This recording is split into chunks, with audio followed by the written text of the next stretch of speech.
오늘은 일터 십계명을 지키라 라고 하는 제목으로 은혜를 나누겠습니다. 신명기 5장 7절에서 22절입니다. 같이 읽겠습니다. 나 외에는 다른 신들을 내게 두지 말지니라. 너는 자기를 위하여 새긴 우상을 만들지 말고 위로 하늘에 있는 것이나 아래로 땅에 있는 것이나 땅 및 물속에 있는 것에 어떤 형상도 만들지 말며 그것들에게 절하지 말며 그것들을 섬기지 말라. 나 내 하나님 여호와는 질투하는 하나님인즉 나를 미워하는 자의 죄를 갚되 아버지로부터 아들에게로 3, 4대까지 이르게 하거니와 나를 사랑하고 내 계명을 지키는 자에게는 1000대까지 은혜를 베푸느니라. 너는 내 하나님 여호와의 이름을 망령되이 일컫지 말라. 나 여호와는 내 이름을 망령되이 일컫는 자를 죄 없는 줄로 인정하지 아니하리라. 내 하나님 여호와가 내게 명령한 대로 안식일을 지켜 거룩하게 하라. 엿새 동안은 힘써 내 모든 일을 행할 것이나 일곱째 날은 내 하나님 여호와의 안식일인즉 너나 내 아들이나 내 딸이나 내 남종이나 내 여종이나 내 소나 내 나귀나 내 모든 가축이나 내 문 안에 유하는 객이라도 아무 일도 하지 못하게 하고 내 남종이나 내 여종에게 너같이 안식하게 할지니라. 너는 기억하라. 내가 애굽 땅에서 종이 되었더니 내 하나님 여호와가 강한 손과 편팔로 거기서 너를 인도하여 내었나니 그러므로 내 하나님 여호와가 내게 명령하여 안식일을 지키라 하느니라. 너는 내 하나님 여호와께서 명령한 대로 내 부모를 공경하라. 그리하면 내 하나님 여호와가 내게 준 땅에서 내 생명이 길고 복을 누리리라. 살인하지 말지니라. 간음하지 말지니라. 도둑질하지 말지니라. 내 이웃에 대하여 거짓 증거하지 말지니라. 내 이웃의 아내를 탐내지 말지니라. 내 이웃의 집이나 그의 밭이나 그의 남종이나 그의 여종이나 그의 소나 그의 나귀나 내 이웃의 모든 소유를 탐내지 말지니라.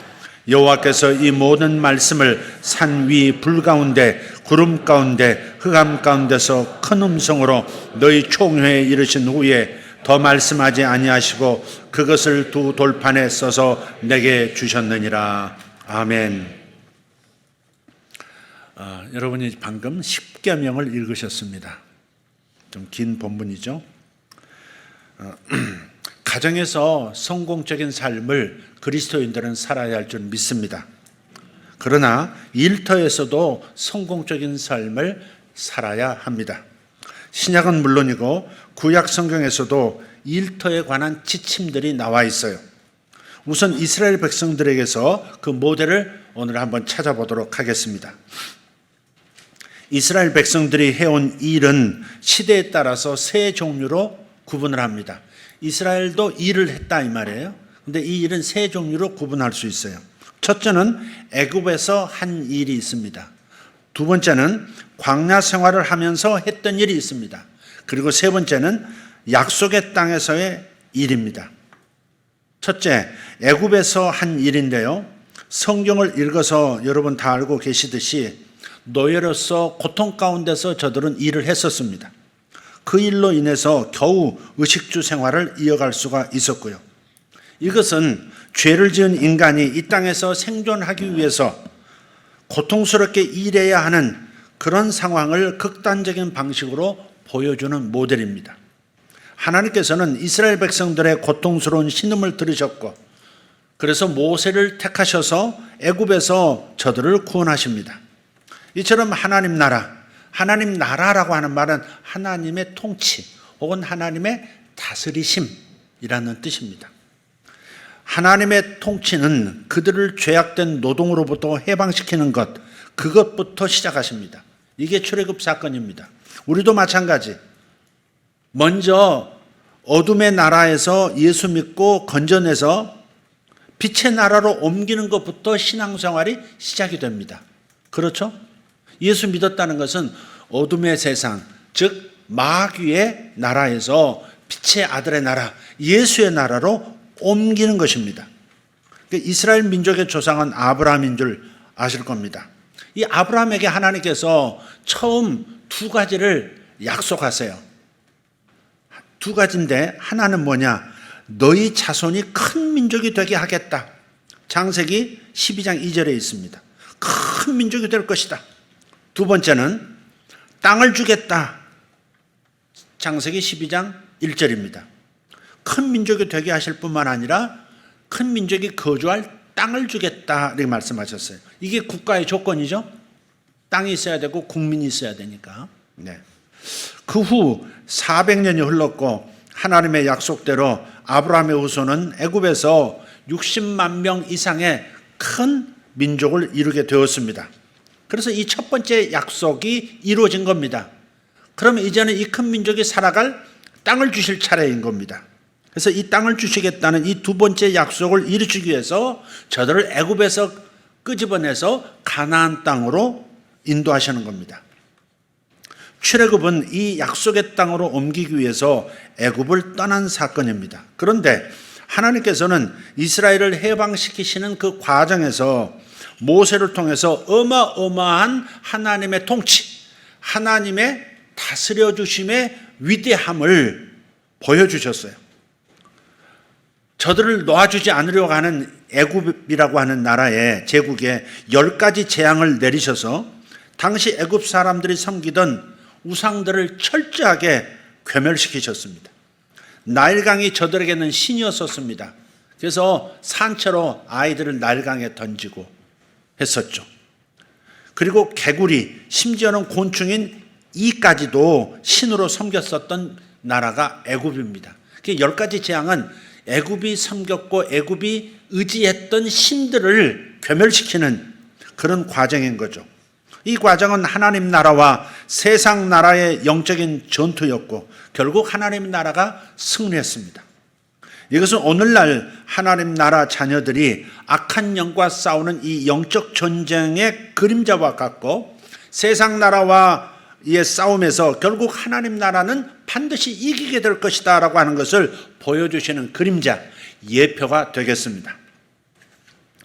둘째는 광야 생활을 하면서 했었던 일입니다. 애굽에서 나왔죠. 출애굽했어요. 그리고 광야로 나왔습니다. 애굽에서 약속의 땅 가나안 땅으로 곧바로 들어가지 않았습니다. 그 중간에 광야 생활을 40년 합니다.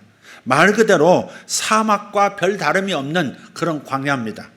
그래서 광야 생활 중에는 저들이 했던 일이라고 하는 것은 지극히 제한적이었고 또 따라서 생활도 풍족하지 못합니다. 하지만 하나님께서는 그 아무것도 심고 거둘 수 없는 그 광야라는 그 공간에서 하늘에서 내리는 만나를 매일 주셨고요. 고기 먹고 싶다 할 때는 메추기 떼를 사람의 키만큼 쌓이도록 만들어 보내주셨고요. 바위에서 샘물이 터지게 하심으로 생존할 수 있도록 만들어 주셨습니다. 한마디로 광야에서는 기적의 은혜로 사는 그러한 삶이었다. 그렇게 말할 수 있습니다. 기적의 은혜로 살게 하신 거예요. 따라서 일하지 않아도 생존 자체는 걱정할 필요가 없었겠지만 최소한의 수준이라고 봐야 할 겁니다.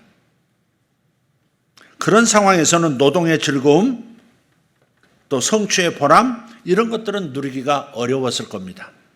이게 광야 생활을 하면서 했었던 일입니다. 셋째는 약속의 땅에 들어가서의 일입니다. 이때는 광야에서보다 더 많은 일을 했고요. 광야에서 하지 않았던 일도 해야 했습니다.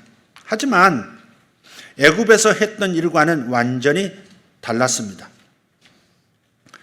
즐거운 마음으로 일했고요. 자기 손으로 하는 일에 복을 받았고 자기 땅이 있었고 자기 집이 생겼고 풍요한 삶을 누릴 수 있었습니다. 광야에서는 기적의 은혜로 살았다면 약속의 땅에서는 축복의 은혜로 산 겁니다. 축복이라고 하는 것은 자기 손으로 일을 했는데 자기 손으로 하는 일에 복을 받아서 30배, 60배 혹은 100배 축복을 누리게 되는 것을 말하는 겁니다. 여러분은 기적으로 사는 게 좋으십니까? 축복으로 사시는 게 좋으십니까? 당연히 축복이죠. 기적은 그때그때 놀라운 하나님의 직접적인 간섭으로 먹고 살게 되지만 그러나 그것은 게으른 사람이 딱 살기 좋은 환경이지 정말 일하는 보람과 즐거움을 찾는 그 성취의 기쁨을 아는 사람들에게는 어울리지 않는 은혜인 거죠. 그래서 우리는 기적의 은혜보다는 축복의 은혜를 사모해야 하는 것입니다. 광야 생활과 비교해서 일을 해야만 먹고 살 수 있다는 면에서는 조금 힘들어졌다고 할 수는 있겠지만 자기 손으로 일해서 모든 필요한 것을 마련할 수 있게 되었다는 그 점에서는 훨씬 복된 삶이었다, 이렇게 말할 수 있습니다. 일의 즐거움, 성취의 보람, 이런 축복은 가나안에서 제대로 누릴 수 있게 된 것입니다. 자, 이렇게 해서 하나님 나라가 애굽에서 광야를 거쳐서 약속의 땅으로 이주한 과정, 그리고 이스라엘 백성이 하는 일이 어떤 변화를 거쳤는지에 대해서 간략하게 한번 살펴보았습니다. 하나님께서는 당신의 나라를 이스라엘 민족에게만 국한시키기를 원치 않으셨어요. 여러분 성경을 읽으시면서 신앙생활 하실 때 꼭 기억하실 일이 있습니다. 구약은 이스라엘에 관한 이야기입니다. 전부가 배경이 이스라엘 땅을, 이스라엘 민족을 배경으로 해서 기록된 책입니다. 근데 그 자칫하면 하나님께서 이스라엘이 가장 중요한가, 이렇게 착각하기 쉬운데 그렇지가 않다는 겁니다. 하나님께서는 모든 민족을 당신의 나라로 불러 모으기 위해서 이스라엘을 모델로, 샘플로 삼으신 거예요. 샘플입니다, 샘플. 그래서 출애굽기 19장 6절에 이렇게 말씀하십니다. 너희가 내게 대하여 제사장 나라가 되며 거룩한 백성이 되리라. 너는 이 말을 이스라엘의 자손에게 전할지니라. 그래서 우선 하나님께서는 이스라엘의 민족을 선택하셔서 당신께서 직접 통치하시는 나라가 어떤 나라인지를 모델로 전 세계에 보여주신 겁니다. 이 선택하신 한 민족을 통해서 이 땅 전체가, 인류 전체가 하나님 나라가 되도록 하시는 것이 하나님의 계획인 줄 믿습니다. 하나님의 목표는 모든 민족, 모든 나라이지 결코 이스라엘 민족 한 민족이 아니었습니다. 이것을 분명하게 해야 합니다. 오늘날 이스라엘 사람들은 아직도 쓸데없는 선민의식이 있습니다. 잘못된 선민의식입니다. 이방 사람들은 다 개라는 겁니다. 과거에는 하나님께서 선택하셔서 하나님 나라로 세우셨기 때문에 그런 말을 할 수도 있었지만, 그러나 이제는 예수 그리스도를 통해서 이스라엘 사람이 됐던 아프리카계 사람이 됐던 백인이 됐던 황인이 됐던 간에 누구든지 하나님 나라 백성이 될 수 있는 그런 새로운 시즌이 열린 줄 믿습니다. 그래서 너무 이스라엘을 우상을 섬기듯이 이스라엘이 전부인 것처럼 그런 태도를 갖는 것은 하나님의 백성들, 신약 백성들의 태도는 아니라는 것을 잠깐 정리하도록 하겠습니다. 자, 이것을 위해서 하나님께서는 십계명을 비롯해서 자기 백성들이 지켜야 할 규정을 가르쳐 주십니다. 그것들은 하나님 나라의 헌법이었고 백성들이 지켜야 할 법률이었습니다. 이 법을 지키면 그것을 통해서 하나님 나라가 이 땅에서 유지될 수 있었던 것이죠. 하나님께서는 이스라엘이 광야에 들어서자마자 모세를 통해서 율법을 전달하셨습니다. 그리고 약속의 땅에 들어가기 직전에도 다시 한번 재확인해 주셨습니다. 그게 바로 오늘 본문입니다. 약속의 땅에 들어가기 전에 다시 한번 하나님께서 약속의 땅에 들어가서 너희들이 지켜야 할 나의 계명, 나의 나라의 법이 이거다라고 다시 한번 선포하셨다는 겁니다. 이 율법, 그 중에서도 십계명을 지킨다고 하는 것은 하나님께서 하나님 나라의 주권자이심을 인정하는 것이고요. 동시에 하나님 나라 백성이 갖는 정체성의 핵심이 되었습니다. 이 땅에 하나님 나라가 이루어지기 위해서는 주신 계명을 잘 지켜야 합니다. 물론 사람이 율법을 완전하게 지킬 수 없었기 때문에 나중에 예수 그리스도를 통해서 예수 그리스도께서 그 율법을 갱신하십니다. 바꾸세요. 새롭게 갱신하셨습니다. 율법의 요약, 즉 율법의 핵심은 10계명입니다. 10가지 계명입니다. 예수께서 갱신하셔서 다시 2가지로 요약 응축하십니다. 그래서 10계명이 2가지 계명으로 다시 바꿔졌다 하는 겁니다. 갱신되었다. 그게 신약의 계명 2가지입니다.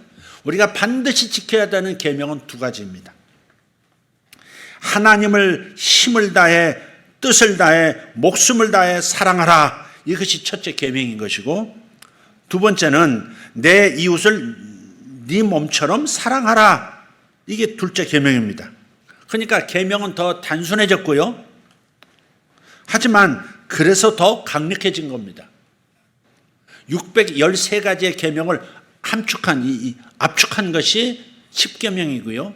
예수님을 통해서 10계명이 다시 2계명으로 이렇게 압축 요약해서 표현된 겁니다. 신약의 하나님 나라 백성들은 이 두 가지 계명만 잘 지키면 10계명을 비롯해서 모든 율법을 다 이룰 수가 있게 되었습니다. 다시 뒤집어 보자면 이 두 가지를 좀 더 풀어서 역으로 풀어본다면 10가지로 다시 확장이 되고, 그걸 다시 풀어서 말하면 613가지의 계명으로, 613가지 리츠볼트라 그래, 계명으로 풀어서 쓸 수 있습니다. 그러니까 하나님 나라의 헌법은 두 가지입니다. 딱 두 줄입니다. 그런데 이것을 구약식으로 표현하면 10가지로 늘어나고요. 다시 또 확장시키면 613가지의 법률이 있다. 헌법의 조항들이 있다. 이렇게 생각하시면 되겠습니다. 근데 여기에도 차이가 있어요. 구약의 10계명과 신약의 2계명은 차이가 있어요. 뭐냐? 10계명은 하지 말라. 이거 하지 말라. 저거도 하지 말라. 이렇게 소극적 금지 계명이 특징이라면, 예수께서 세우신 2계명은 좀 더 적극적인 허용의 계명, 하라라고 하는, 하나님을 사랑하라, 내 이웃을 사랑하라 하는, 하라는 적극적 계명이라고 할 수 있습니다. 이게 다른 특징입니다. 사랑하라는 이 말씀은 좀 더 본질로 들어갈 수 있도록 해주신 거예요. 이런 뜻입니다. 생각해 보세요. 하나님을 사랑하면서 다른 신을 동시에 섬길 수 없습니다. 내가 이 여자를 사랑하면서 다른 여자를 또 좋아할 수 없듯이, 하나님을 사랑한다 하면서 우상을 만들어서 섬길 수도 없습니다. 그래서 예수 믿으면 과거에 섬겼던 자기 잡신들을 다 버리게 되는 겁니다. 하나님을 사랑한다면 하나님의 이름도 함부로 부를 수 없겠죠. 물론 하나님께서 정하신 안식일도 지키게 될 것입니다. 또 이웃을 내 몸처럼 아끼듯이 사람들을 사랑하게 된다면 가장 가까운 부모는 당연히 공경하게 될 것이고, 이웃을 내 몸처럼 사랑하게 된다면 절대 다른 사람의 생명을 빼앗지 않을 것이고, 간음하지 않을 것이고, 이웃의 아내를 탐내지도 이웃의 소유를 탐내지도 않을 겁니다. 이웃을 해치는 거짓 증언을 하지도 않게 될 것입니다. 이게 2계명으로 단순하게 압축이 됐지만 오히려 계명을 더 잘 지킬 수 있는 비결을 열어주신 겁니다. 하지 말라 하지만은 죄성이 있어서 하지 말라는 것은 더 하고 싶거든요. 길을 가다가 대문에 어느 날 보니까 안 써진 글귀가 써 있습니다. 개조심, 마당을 들여다보지 마시오. 평소에는 그냥 지나갔습니다. 관심도 없었습니다. 마당을 들여다보지 마시오. 개조심. 이걸 읽는 순간에 도대체 마당에 뭐가 있길래, 그 개는 얼마나 싸납게 생겼길래 하면서 기어이 봅니다.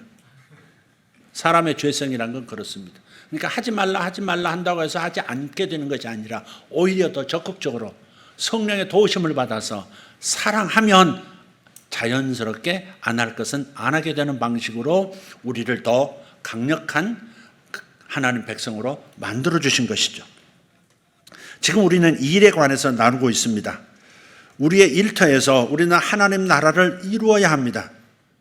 여러분 직장에 있으시죠? 사업장에 있으시죠?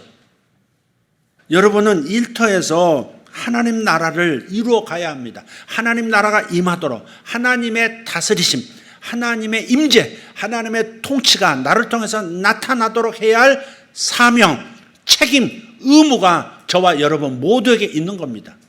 그냥 먹고 살기 위해서만 직장 다니는 것은 세상 사람이 하는 것이고, 우리는 그보다 더 높은 목적이 있다는 사실을 기억해야 합니다. 하나님의 영광을 드러내야 한다는 겁니다. 하나님의 임재를 드러냄으로써 하나님 나라가 그 직장 안에서도 나타나도록 하는 것이 우리의 사명인 거예요.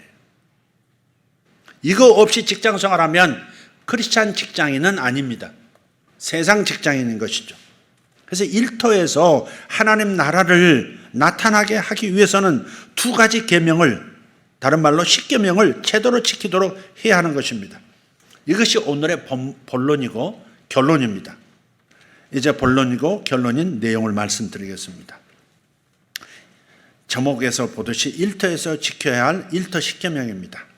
일터에 하나님 나라가 임하게 하기 위해서는 십계명을 일터 상황에 맞게 실천해야 합니다. 하나님의 은혜로 백성이 된 사람들은 이 두 계명, 즉 십계명을 나라의 헌법으로 생각해야 하고, 그리고 그래서 힘써 지켜야 할 줄을 믿습니다. 이스라엘 백성들이 십계명을 잘 지킬 때 그들 가운데 하나님의 임재가 나타났듯이 현대 그리스도인들도 일터에서 십계명을 잘 지키신다면 바로 그곳에 하나님의 나라, 하나님의 임재, 하나님의 사랑의 통치가 나타나는 것을 보게 되실 겁니다. 그래서 십계명을 먼저 제가 말할 것이고요. 그 다음에 일터 십계명으로 적용해서 말씀을 드리겠습니다. 자, 1계명부터 십계명을 다시 이렇게 일터에 적용해서 말합니다. 제 1계명입니다. 방송실 뭐 하길래 이렇게 템포가 안 늦어요? 앉아있지 말고 일어서서 딱 바로 누르세요. 네. 제 1계명 뭐죠? 너희는 내 앞에서 다른 신들을 내게 두지 말라. 이거 일터 십계명으로 1계명으로 바꿉니다. 일터에서 하나님을 하나님으로 인정하라. 이게 제 1계명입니다. 하나님 나라 백성들은 오직 하나님을 믿습니다. 침묵은 아멘을 요구하는 것입니다. 하나님 나라 백성은 오직 하나님만을 믿습니다. 그런데 예배당에 모여서 예배를 드릴 때는 하나님을 믿는 것 같은데 예배당을 떠나면서 거의 곧바로 하나님을 잊어버리는 사람들이 적지가 않습니다. 일터에서 그들은 하나님을 믿지 않는 사람처럼 생활합니다. 실제적 무신론자라 할 수 있습니다. 그러나 하나님께서는 예배당에서만이 아니라 일터에서도 하나님을 하나님으로 인정하라고 말씀하고 계셔요. 예배당에서는 예배를 드림으로 하나님을 섬기고 일터에서는 이 일을 통해서 하나님을 섬겨야 합니다. 그리스도인들은 일하는 동기, 일하는 자세가 믿지 않는 사람과 달라야 합니다. 하는 일을 통해서 자신이 믿는 하나님을 그 일터에서 보여줄 수 있는 사람들이 되기로 결정하시기를 바랍니다. 이게 제 1계명입니다. 1계명 다시 한번 말씀드립니다. 일터에서 하나님을 하나님으로 인정하라. 제 2계명입니다. 같이 읽습니다. 너를 위하여 새긴 우상을 만들지 말고 그것들에게 절하지 말며 섬기지 말라. 자, 일터계명 일이나 탐심으로 우상 숭배를 하지 말라. 아멘. 하나님을 믿는 사람은 우상을 만들지도 않고요, 우상을 섬기지도 않아요. 간혹 돼지 머리를 놓고 고사를 지내는 상황에서도 그 앞에서 절하지 않으려고 합니다. 회장님 앞에서 절하시고 상무님, 전무님 다 절하시고 바로 위 팀장님 절하시는데 자기는 그리스도인이라고 뻗쩍 서 있어서 그냥 그렇게 있는다고 하는 것이 굉장히 부담이 되지만, 그러나 그 앞에서 우상숭배하지 않아야 하기 때문에 절하지 않으려고 하는 그런 성도들이 있습니다. 참으로 귀한 결단입니다. 그러나 눈에 보이는 우상은 섬기지 않으면서도 보이지 않는 우상을 섬기는 사람들이 있습니다. 특히 일 자체가 우상인 사람이 있어요. 요즘 우리 사회에 일 중독자들 많다고 합니다. 그리스도인 중에도 있습니다. 그들은 자신이 하는 일을 우상화함으로써 본의 아니게 우상 숭배를 합니다. 하나님께서는 이 일을 우상으로 숭배하지 말라고 말씀하세요. 골로새서 3장 23절에 있는 말씀처럼 맡겨진 일을 주님께 하듯이 해야 하지만, 마치 주님을 섬기듯이 직장에서 일을 해야 하지만 이 일이 주님이 되어서는 안 된다 하는 것입니다. 주님께 하듯이 일을 해야 합니다. 그러나 일 자체가 주님이 되는 수준으로 이렇게 선을 넘어버리면 안 된다는 겁니다. 일하다 보면 탐욕에 이끌리는 실수도 할 수 있습니다. 탐심이 곧 우상숭배이기 때문에 골로새서 3장 5절, 또 일터에서 권력을 가진 사람들, 윗사람이죠. 권력을 가진 사람들은 그것으로 사람들을 압제하는 잘못을 범하기가 쉽습니다. 전도서 4장 1절에 이렇게 말씀합니다. 내가 다시 해 아래서 행하는 모든 학대를 살펴보았도다. 보라, 학대받는 자들의 눈물이로다. 그들에게 위로자가 없도다. 그들을 학대하는 자들의 손에는 권세가 있으나 그들에게는 위로자가 없도다. 이런 경우 자기도 모르는 사이에 권력이라고 하는 우상을 숭배하게 되는 겁니다. 이처럼 일터에서 보이지 않는 우상을 섬기는 우를 범하는 수가 있다는 겁니다. 하나님을 믿는 사람은 종교적인 형태가 있든 없든 우상은 만들지도 섬기지도 말아야 할 줄 믿습니다. 제2계명 뭡니까? 일이나 탐심으로 우상 숭배를 하지 말라. 아멘. 제3계명 너는 내 하나님 여호와의 이름을 망령 때에 일컫지 말라. 일터 제3계명 일하면서 하나님의 이름을 욕되게 하지 말라. 아멘. 하나님을 믿는 사람은 하나님의 이름을 거룩히 여깁니다. 그래서 누군가가 하나님을 무시하거나 모욕하는 말을 하면 분노를 하게 됩니다. 우리 아버지를 욕해? 이런 마음이 일어나는 거죠. 마땅히 그래야 합니다. 그러나 일터에서 자신의 말이나 행동, 그것들 때문에 주변 사람들이 하나님을 욕할 수도 있다는 사실, 그것은 미처 생각하지 못하는 경우가 있습니다. 우리가 하는 말이나 행동 때문에 하나님의 이름이 욕을 먹는다면 우리는 제3계명을 어기는 셈이 되는 겁니다. 이런 상황도 있을 수 있습니다. 모든 일터에서는 탁월함을 요구합니다. 그죠? 탁월함을 요구합니다. 이 사람은 탁월한데 보니까 예수를 믿습니다. 똑똑한데? 탁월한데 일을 어떻게 이렇게 잘하지? 보니까 예수를 믿어요. 이건 최고의 영광을 하나님의 이름에 돌리는 겁니다. 그런데 그 반대도 있을 수 있어요. 예수를 믿는다는데 뭔가 2%가 부족합니다. 보고서 하나 써도 다시 손을 봐야 되고 신경 써야 되고 팀에 지장이 오게 하고 그런 일이 있습니다. 이런 부분도 우리는 생각해야 하는 것이죠. 나로 인해서 일터에서 하나님의 이름이 욕되게 되지 않기를 예수 이름으로 축복합니다.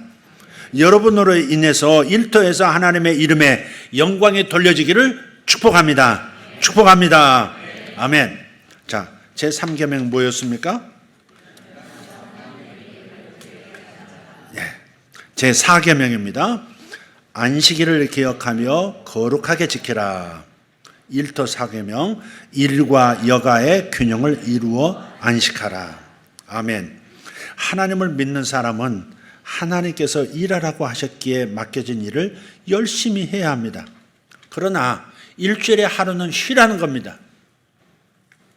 안식은 쉼이라고 바꿔 표현해도 맞습니다. resting, 쉬는 겁니다. 일하라고 명하신 하나님께서 안식도 명하셨다는 것을 기억하십시오. 주일은 예배 드리는 날이기도 하지만 하나님께서 명하신 안식을 누리는 날이기도 합니다. 몸만 쉰다고 쉬는 게 아니거든요. 마음이 쉬지 못하면 마음이 근심 걱정, 마음이 스트레스로 가득 차 있으면 그건 쉬는 게 아니죠. 그래서 예배를 드림으로 마음도 쉬고 모든 것이 쉴 수 있는 이 쉼의 시간을 가져야 하는 것이죠. 그게 안식의 계명을 문자 그대로 지켜야 한다는 말은 아니에요. 아닙니다. 요즘 직업이 굉장히 발달하고 세분화되어 가지고 일요일에도 일해야 되는 그런 직업군들이 있고요. 그런 회사들도 있습니다, 사실. 그래서 간호사들의 2교대, 3교대 이렇게 하면서 주일에도 일을 해야 되는, 그렇다고 해서 자기의 직업을 버리고 나온다는 것이 또 그리스도인으로서 마땅한 거냐? 또 그렇지도 않습니다. 그래서 이제는 교회에서 결정을 내려줘야 되거든요. 그래서 주일을 어쩔 수 없이 지키지 못하는 사람은 자기만의 주일을 일주일 속에서 반드시 정하셔야 합니다. 수요일이 됐든 금요일이 됐든 정하셔서 그날은 쉼의 시간과 함께 또 저녁 예배에 참석하셔서 자기의 주일로 반드시 지켜야 한다는 것이죠. 이 정도도 안 하겠다는 것은 하나님이 그 마음에 없는 거죠. 그래서 제가 안식의 계명을 문자 그대로 지켜야 한다 이 말이 아니라고 말씀을 드리는 겁니다. 다만 일과 안식의 균형을 이루면서 살기를 하나님께서는 원하신다는 것을 알고 순종하셔야 합니다. 주일에 일해야만 하는 사람들도 적어도 일주일에 하루는 반드시 쉴 수 있는 날을 정하시기를 다시 한번 부탁드립니다. 하나님께서 그것을 명하신 이유가 있습니다. 당신 백성의 안녕을 위해서입니다. 저희 둘째 아들의 이제 직장을 이제 지금 인턴 과정이지만 이제 출근을 해요. 몇 주 됐습니다. 이제 한 2주 돼갔네요. 그런데 이게 체력이 좋거든요. 축구를 하면 몇 게임씩 뛰거든요. 몇 시간을 계속 쉬지 않고 뛰는 애거든요. 그런데 직장 나가더니 하루 종일 서서 계속 손님들이 몰려오니까 계속 뭐 상담해야 되고 뭐 이렇게 계약해야 되고 하니까 좀 저녁에 돌아오면 그 축구를 그렇게 하루 종일 해도 지쳐하지 않는 애가 지쳐하더라고요. 근데 주일을 좀 나오라고 해가지고 지금 직장을 간다는 거예요. 그거 어떡하냐. 야, 일론 머스크 그놈 안 되겠다. 그렇게 이제 속으로 생각하고 야, 딴 데 뭐 이렇게 알아보는 게 좋지 않겠나. 이런 생각을 했단 말이에요. 얘는 근데 그걸 또 놓고 싶지는 않은 모양이에요. 오늘 아침 새벽같이 일어나더니 집 옆에 있는 향상교회라고 하는 그 교회에서 7시 반 예배가 있는 모양이에요. 그 예배 드리고 출근을 하더라고요. 아니 요즘은 그런 상황이어서 다른 결정을 자기의 우리 공동체는 주일에 쉬는 것을 원칙으로 하지만 그러나 그것을 고집만 할 수는 없는 상황이 현대 직장 상황이라는 것이죠. 그래서 여러분만의 주일을 정하셔서 반드시 지키고 그날을 꼭 쉬셔야 합니다. 우리 아들 보니까 쉬어야 되겠더라고요. 그래서 오늘 오면서 바래다 주면서 제가 얘기했습니다. 반드시 제대로 쉬어야 된다. 너 보니까 너 체력 좋은 애인데 너 이러는 거 보니까 안 되겠다. 반드시 하루 직장에서 쉬게 하는 날, 그날은 제대로 좀 쉬어라. 오늘 그런 얘기를 했었습니다. 하나님께서 안식을 명하신 까닭은 무슨 교리로서 이거 안 하면 안 돼. 주일날은 반드시 지켜야 돼. 억압하는 그런 요청이 아니라 우리의 안녕을 위해서 반드시 리듬을 가지고 있어야 된다. 일할 때 열심을 다해서 죽게 하듯 일하고 쉬는 날은 제대로 쉬어야 한다. 그래야 제대로 일할 수 있다. 여러분 기억하시죠? 사람은 창조된 다음에 안식일부터 시작했다는 거. 6째 날 마지막에 창조돼서 그 다음 날이 안식일이었지 않습니까? 쉬고 일을 시작한 게 인간입니다. 인간은 쉼이 없이는 제대로 일을 해낼 수 없습니다. 네. 그래서 여러분 그것을 잘 이해하시길 바랍니다. 자, 4계명은 일과 여가의 균형을 이루어 안식하라 였습니다. 제5계명은 내 부모를 공경하라. 나는 부모를 공경하는 사람이야. 자신 있게 말하는 손 들어. 나는 우리 부모님을 제대로 공경하는 사람이야. 우리 오집사님은 들어도 될 것 같은데. 아니에요? 아니구나. 내가 착각했구나. 자, 제5계명 내 부모를 공경하라. 일터 제5계명은 일터에서 윗사람의 권위를 인정하라입니다. 일터 10계명 제5계명 일터에서 윗사람의 권위를 인정하셔야 합니다. 하나님을 믿는 사람은 가정에서 부모를 공경해야 하죠. 아멘 합시다. 그것은 부모가 가정에서 권위를 가지고 있기 때문에 그렇습니다. 나를 낳아주신 그 사랑의 권위가 있고 나를 인도해주고 여기까지 길러주신 사랑의 권위가 있어요. 그래서 반드시 공경해야 합니다. 네, 권위를 가지고 계세요. 근데 일하는 사람들, 이 일터에서 이 계명을 일터에서 권위를 가진 사람들을 공경하라 하는 뜻으로 재해석할 수 있다는 겁니다. 요즘 권위가 땅에 떨어져서 권위를 무시하는 풍조가 세상을 덮고 있습니다. 악령의 역사가 권위 자체를 부정해버리는 겁니다. 권위주의는 이것 또한 큰 문제이지만 권위를 무시하는, 권위 자체를 부정하는 어린 아이들부터 학교에서부터 유치원 때부터 선생님의 권위를 무시하고 선생님이 그 권위를 올바로 사용하지 못할 때가 있다는 것은 현대사회에서 인정하는 바이지만 그럼에도 불구하고 학생들은 선생님의 권위를 인정해야죠. 부모가 그걸 가르쳐야죠. 우리 어렸을 때 선생님 말씀 잘 들어라. 그 얘기를 항상 아침마다 들으면서 학교를 갔습니다. 등교를 했습니다. 여러분도 그러셨을 겁니다. 선생님 말씀 잘 들어라. 선생님 말씀 잘 들어야 네가 똑똑한 사람 된다. 이렇게. 근데 지금은 선생님이 뭐라고 하는 절대 지지 마. 이런 분위기입니다. 맞짱 떠. 이런 분위기입니다. 영상 보십시오. 선생님을 이렇게 바닥 쓰는 대걸레로 선생님을 탁 머리를 탁탁 치고 말이죠. 출석 부르는 옆에서 따귀도 탁탁 때리고 말이죠. 선생님은 그게 또 문제가 될까 봐 모른 척하고 출석을 부르고 가르치고 이게 얼마나 비참한 상황입니까? 이게. 또 어떻게 해서 여기까지 왔는지 싸워야 할 일이 참 많습니다. 영적 전쟁할 분야가 참 많습니다. 사도들은 당시 종들을 향해서 노예들을 향해서 이렇게 말합니다. 상전에게 복종하라. 이렇게 선하고 관대한 주인들에게만 아니라 까다로운 주인들에게도 그리하라. 이렇게 말씀을 하고 있어요. 노예제도가 인정되던 시대였기 때문에 그 부분은 그렇게 함으로써 그리스도인다운 그런 하늘 문화를 존중 문화를 가지고 있어라 하는 거였죠. 베드로전서 2장 18절에 말씀합니다. 사환들아 범사에 두려워함으로 주인들에게 순종하되 선하고 관용하는 자들에게만 아니라 또한 까다로운 자들에게도 그리하라. 아멘 합시다. 그렇습니다. 이런 정신으로 일터에서 일해야 합니다. 이것은 제5계명을 일터에 적용한 것이다. 그리고 에베소서 6장 1절의 말씀에서도 이렇게 말씀해요. 자녀들아 주 안에서 너희 부모에게 순종하라. 이것이 옳으니라. 주 안에서 순종하라는 거예요. 부모에게 순종해도. 이 말이 무슨 말일까? 일터에서 윗사람에게 순종할 때도 주 안에서 순종해야 합니다. 다시 말해서 주님께서 허락하시는 한도 안에서 순종하라는 겁니다. 한정없이 뭐든지 순종하는, 노예처럼 순종하라 그 말이 아닙니다. 가스라이팅 당하는 수준으로 순종하라는 것이 아니라는 말씀입니다. 주 안에서 순종하라.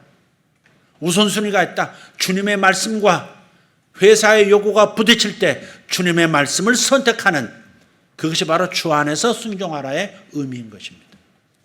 사람이 너의 인격을 짓밟아서 너에게 돌이킬 수 없는 상처를 입히고 있는데도 순종하라고 했기 때문에 그대로 따라가고 있는 것은, 주 안에서 순종하는 것은 아닙니다.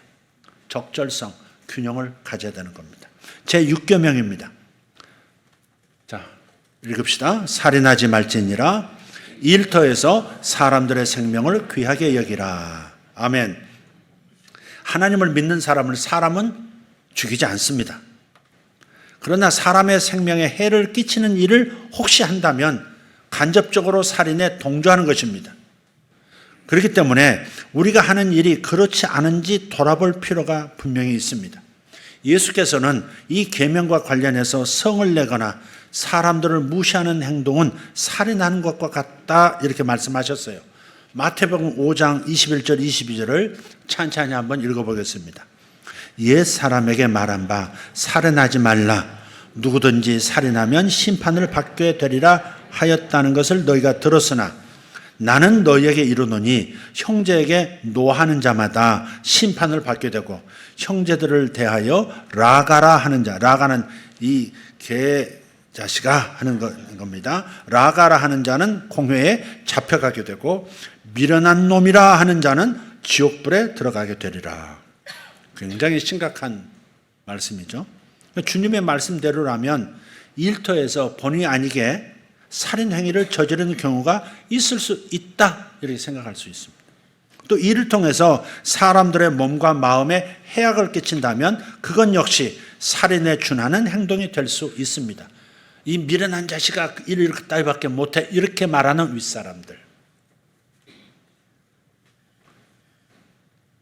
너 밥 먹는 게 아깝다, 세 끼가 아깝다, 너 한 끼만 먹고 살아라 이렇게 모욕을 준다든지, 이런 것들은 라가라고 말하는 것과 같다.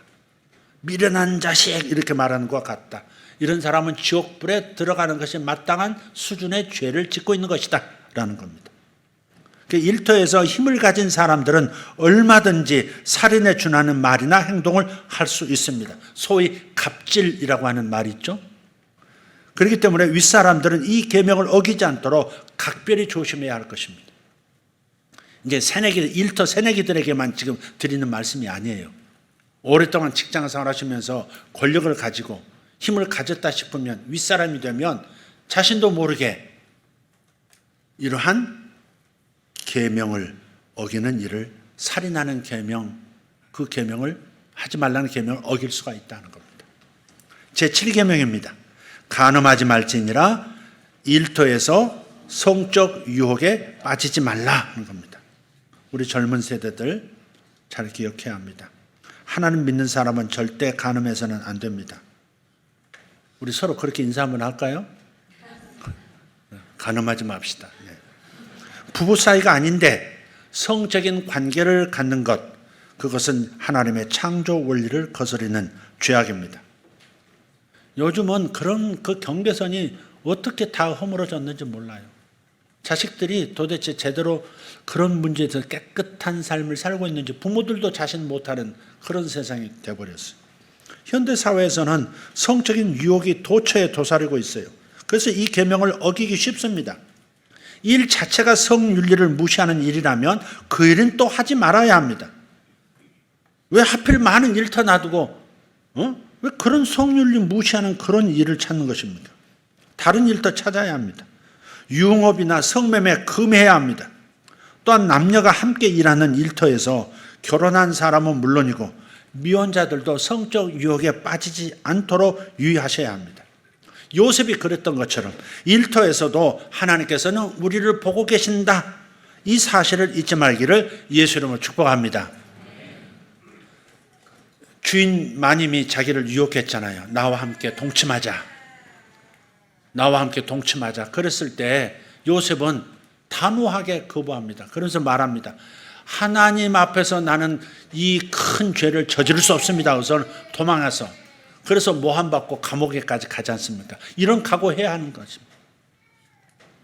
제8계명입니다. 도적질하지 말지니라. 일터에서 왜 독창시킵니까? 일터에서 다른 사람의 소유를 지켜주라. 대부분 믿는 사람들은 다른 사람의 것을 훔치거나 불법으로 자기 것으로 만드는 것은 옳지 않다, 그렇게 생각하고 그렇게 행동합니다. 그러나 공적인 물건이나 시간을 개인적 용도로 사용하는 것, 또는 내가 마땅히 받아야 하는 것 외에 얻으려고 하는 것, 이건 도적질이 될 수 있다는 사실을 잊어버리는 경우가 있습니다. 이것은 고용주에게 손실을 끼치는 것이죠. 고용주가 비용을 지불하고 10시간, 5시간이면 5시간을 그 사람을 산 거예요. 그 시간을 산 거예요. 근데 그것을 회사의 일이 아니라 자기 일로 돌리면 그것은 고용주에게 손해를 끼치는 것이 된다는 겁니다. 반대로 고용주가 노동자의 품값을, 월급을 제대로 주지 않는 것도 도적질이 될 수 있습니다. 도적질을 하지 말라가 일터에서 이렇게 적용되는 겁니다. 야고보서 5장 4절에서 이렇게 말씀해요. 같이 읽읍시다. 보라, 너희 밭에서 추수한 품꾼에게 주지 아니한 싹시 소리 지르며 그 추수한 자의 우는 소리가 만군의 주의 귀에 들렸느니라. 아멘. 구약에서 하신 말씀이 아니에요. 신약에서 하신 말씀이에요. 품삯 월급을 제대로 주지 않으면 회사가 어려워서 동의하에 우리 조금만 좀 기다려줄 수 있겠냐, 뭐 이건 있을 수 있는 일이지만 당연히 줄 수 있고 줘야만 하는 월급을 지체시키거나 저 사람이 생활에 곤란을 느끼게 만든다면 그것은 도적질하는 것이다. 고용주에게 손해를 입힐 수도 있지만 피고용인들에게도 고용주가 손해를 입힐 수 있다. 도적질할 수 있다 하는 겁니다. 그래서 일터에서 일어나는 금전과 관련된 모든 범죄는 결국 도적질이나 다름없음을 기억하시기를 바랍니다. 이걸 어기면 하나님의 임재가 없고 복이 없겠죠, 자기에게. 이걸 잘 하시기를 바랍니다. 제9계명입니다. 내 이웃에 대하여 거짓 증거하지 말지니라. 일터에서 거짓말을 하지 말라. 생명을 구하기 위해서는 거짓말을 할 수 있습니다. 당신 군인 숨겨줬지. 이렇게 북한군이 총칼을 들이대고 그럴 때 예, 저 다락방에 숨겨놨어요. 거짓말 안 한다고. 그럴 수는 없죠.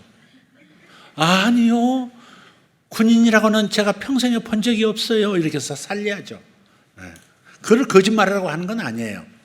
성경에서 거짓말하지 말라는 것은 자기 이익을 위해서 혹은 남에게 해를 끼치기 위해서 하는 거짓말을 거짓말이라고 하는 겁니다. 생명을 살리기 위해서는 거짓말할 수 있겠지만 그러나 자신의 이익을 위해서 거짓말하는 것은 절대 안 됩니다. 이건 인사합시다. 거짓말하지 맙시다.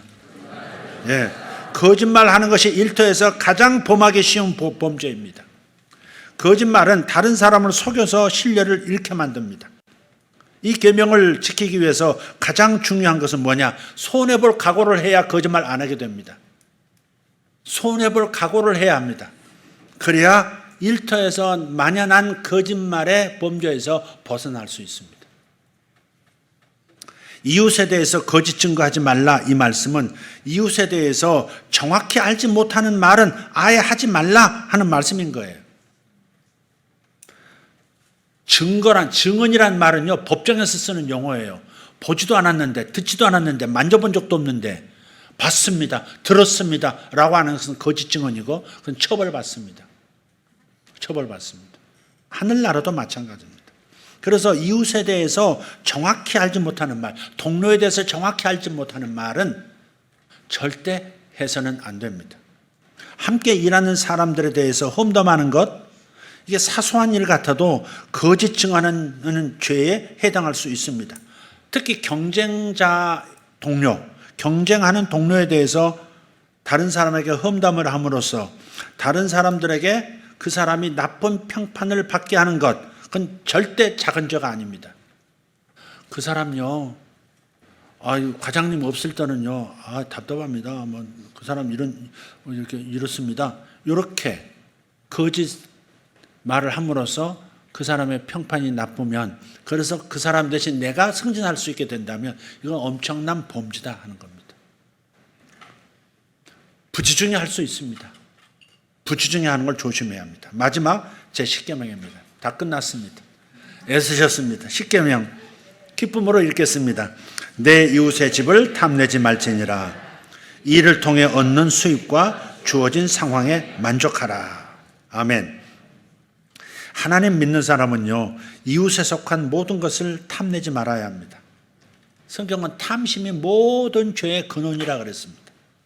이웃의 아내를 탐하면 간음하게 되고, 이웃의 소유를 탐하게 되면 결국 도적질하게 되고 거짓말도 하게 됩니다.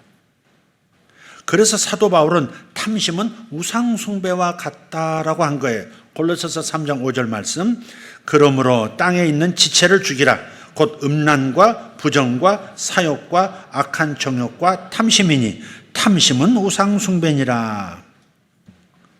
우상숭배는 안 한다고 하면서 탐심을 가슴에 품고 산다면 그건 우상숭배하는 것이다. 이런 탐심의 유혹에 빠지지 않기 위해서는 현재 자신에게 주어진 것에 먼저 감사하는 마음, 만족한 마음을, 그런 습관을 길러야 하는 것입니다. 나는 더 벌고 싶어, 더 승진하고 싶어, 더 넉넉한 삶을 살고 싶어 하는 이것은 문제가 되지 않아요. 그러나 이것을 관리 못하면 탐심으로 발전하게 된다는 거죠. 그래서 일단 지금은 부족한, 내가 바라는 것에 비해서는 부족한 월급이라도 자족하는 마음, 감사합니다 하는 마음을 가져야 한다는 겁니다. 그래야 그 다음 더 큰 부를 내가 받을 수 있는 그런 길이 또 열리는 것이고요. 그래서 자신에게 현재 주어진 것에 만족하고 감사하는 습관을 기르시기를 예수 이름으로 부탁합니다. 주님은 이를 통해서 얻는 지금의 소득에 자족하는 마음을 가지라 하십니다. 만족을 누리지 못하면 불만족이 슬며시 들어오게 되고 결국 탐심이 나를 움직여 가게 하는 것입니다. 더 큰 뭔가를 바라기 전에 지금 얻은 것에 만족하고 감사하는 마음부터 갖는 그런 습관 가지시기를 바랍니다. 일터에서 하나님을 마음을 다해, 뜻을 다해, 힘을 다해, 목숨을 다해 사랑하시기를 축복합니다. 일터에서 이웃들을 자기 몸을 아끼듯 사랑하시기를 바랍니다. 주님께서 주신 이 두 가지 세 계명으로 무장하시면 일터 십계명을 잘 지킬 수 있게 될 것이고, 따라서 일터에서 하나님 나라를 이루어가는 그대가 될 것을 믿습니다. 당신의 일터에 하나님의 임재가 나타나고 그로 인해서 승승장구하게 될 줄을 믿습니다. 하나님 임재가 나타날 줄 믿습니다. 승리할 줄 믿습니다. 축복이 내 것입니다. 아멘. 기도하겠습니다.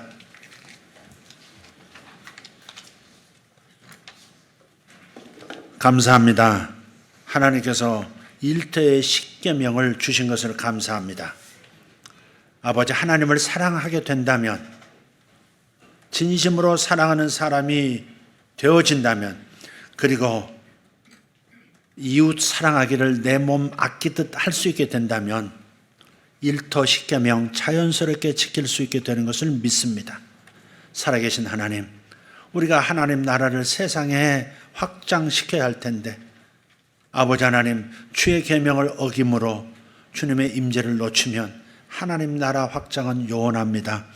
우리 사랑하는 모든 성도들, 자신의 일터에서 십계명을 제대로 지키는 사람들, 두 계명을 통해서 십계명을 완성시키는 사람들, 예수 이름으로 되게 하여 주시옵소서. 생각나게 하여 주시옵소서. 아버지, 계명을 어기는 순간이 올 때에 아버지 계명들이 생각나고 계명을 지킬 믿음이 나타나게 하여 주시옵소서. 살아계신 예수님 이름으로 기도하옵나이다. 아멘.